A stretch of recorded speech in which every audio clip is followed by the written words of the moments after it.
I want to talk to you very briefly about blockchain, decentralized finance, and CBDCs. So what I want to do in this presentation is I want to cover 4 items. I want to briefly clarify the vocabulary and also give you a little bit of a hint of how I'd like you to think about this entire space.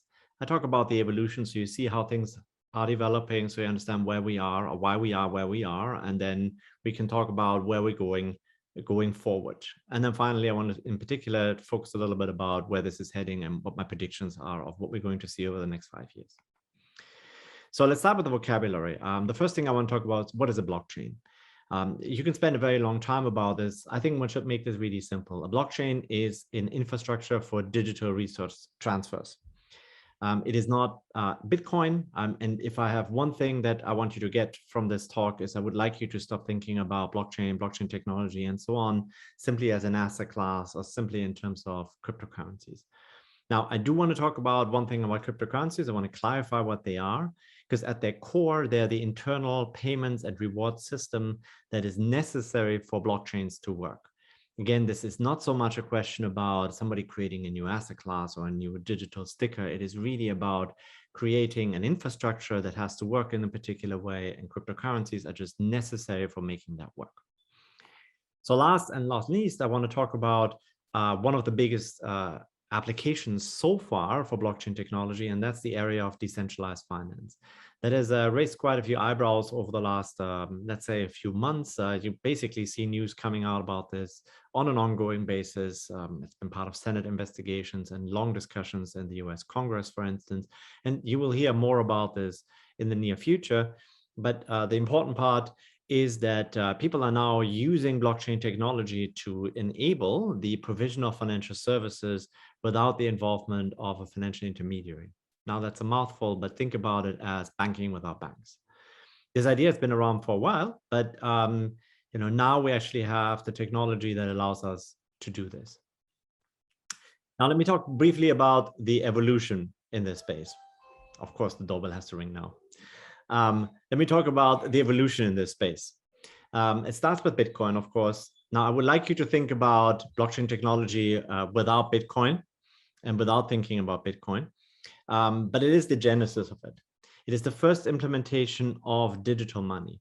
The idea being that you have money without having to deal with a bank or any trusted third party. Okay, so now if you think about it, though, at its core, what Bitcoin is, it is a network of computers, or it's a network. So Bitcoin network is a network of computers that agree to the, to an execution of a piece of code. And this code specified to transfer 1 Bitcoin or a particular amount of Bitcoin from one address to another. Now, in this context, a very smart man from Toronto, Vitalik Buterin, thought, is there a way to generalize that? And that gave rise to the Ethereum network, which is essentially a network of computers which can process the guaranteed execution of code. And that allows us to do essentially arbitrary resource transfers, which is particularly important for banking, but also for a few other areas of property ownership and so on and so forth. And it's a very powerful idea because you have basically digital items that live on a network and they don't require a third party, a government, a lawyer, an escrow account or anything like this. It's actually just guaranteed by computers that have found a way to agree on this. Now, with that, I want to go a little bit into the idea of what the internet is. Now, we think of the internet usually as a technology that allows us to have information transfers. And blockchain, or in particular Ethereum, is often referred to as the internet of value. And if you think of the evolution of the internet, it started, okay, with text-based and email and text-based chat forums. But the first iteration of the internet that we really think about is the World Wide Web, when we had essentially disjoint websites. And we had a system where basically everybody operated in a very decentralized way, everything by themselves, and was actually pretty difficult to find things. Those of you who are younger, who were born, in 1990 or later, may not even remember that. But what happened in the so-called Web 2.0 was that big companies found ways how to amalgamate and put together different portions. Social media companies are often associated with that. So in other words, is to create a corporate version of the internet as it was before.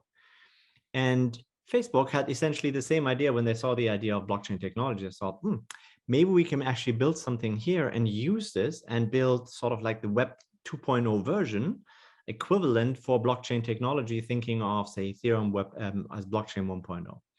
And that gave rise to the so-called DM network, which is not yet operational, but which is coming. And what that ultimately is that, Facebook formed a consortium of firms, and they said, we're going to build a new financial infrastructure for the world, and we're going to build our own currency, and we're going to build our, an entire architecture of performing financial transactions. Now that, you can imagine, did not sit well with central bankers in particular, who are tasked with looking after our money. And so that brought them to the table. Now, to the central bank's credits, they've thought about the idea of digital money and digital financial infrastructure for quite a while, obviously, because it's part of their mandate. But there was nothing really that prompted them or that forced them to think about this harder. But the emergence of DM and basically the publication of the first DM white paper saying we're going to do this brought everybody to the table and said, oh my God, we have to do something now.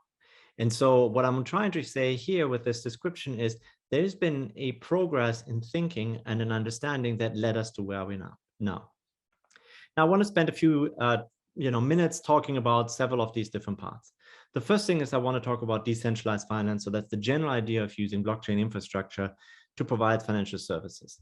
Now, unfortunately, I am blocking everybody here, but what you can see now on to my left in this direction, there's my hand, you can see that over the last year, there's been enormous increase in the amount of value that has been locked up so that is available as liquidity in the space of decentralized finance. So this graph that you see here is just the general amount of money that is circulating in that system.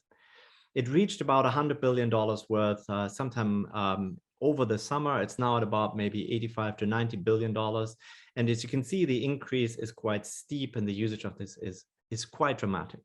Now, it's very notable. This is not a lot of money in terms of the financial system, but it's very notable in terms of the money that is circulating just based on essentially retail transactions, so everyday personal transactions of people getting involved with this space.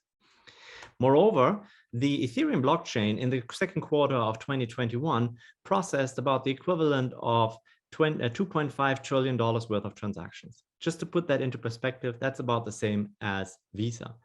So to dismiss this and to say this is not relevant or not important is, of course, obviously false. It's coming and it is important. Now, the apps that are currently in operation mostly are about trading, but there's also already decentralized lending, decentralized borrowings, derivatives, and so on and so forth. And they're actually very, very clever if you look at this. So for instance, there's one called Uniswap. The trading volume that Uniswap and related decentralized finance applications process is often more than what Coinbase, the second largest crypto exchange and valued at $50 billion, does on a given day. So it's quite remarkable. And people are earning some real money on that one too. There's literally millions of dollars in fees created every single day. Now, let me talk about the bigger picture and also a little bit more about the Facebook involvement here. Facebook is a tech firm. They're not so keen on payments per se, I think. I think one of the things that they're quite pushing for, and this is where this DM network and their new infrastructure comes in, is the so-called Metaverse. Now, here's another term that you're going to take home, hopefully, with today, which is the expression of the phygital world. What the Metaverse essentially is the amalgamation of the digital and physical world. Best explained by examples. Now, I may have heard about so-called non-fungible tokens, NFT, to my left, well, that side. Oh my God, it's always difficult. To my other side is a picture which sold for the equivalent of $69 million. Almost billion here, billion there. That's quite a lot of money for a digital piece of art by an artist called Bleeply. But when you think of the amalgamation of the physical and digital world, you can also think of the neutral by ABBA. So the way they will do this is they will create virtual characters, which essentially take the movements of the present people from ABBA, but project them back into 1979.